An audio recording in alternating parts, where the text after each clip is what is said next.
ખેડા જિલ્લાના સુપ્રસિદ્ધ યાત્રાધામ ડાકોર ગોમતી ઘાટ ઉપર જોવા મળ્યું આખલા યુદ્ધ.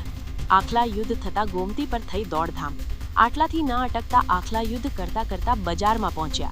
હજારોની સંખ્યામાં દર્શનાર્થે આવતા ભક્તોનો જીવ ચોટ્યો તાળવે. અવારનવાર રખડતા ઢોરનો આતંક ડાકોરમાં જોવા મળતો હોય છે. યુદ્ધ થતા નગરપાલિકાની કામગીરી પર ઉઠ્યા સવાલો. જો કોઈને જાનહાનિ થઈ હોત તો તેનું જવાબદાર કોણ?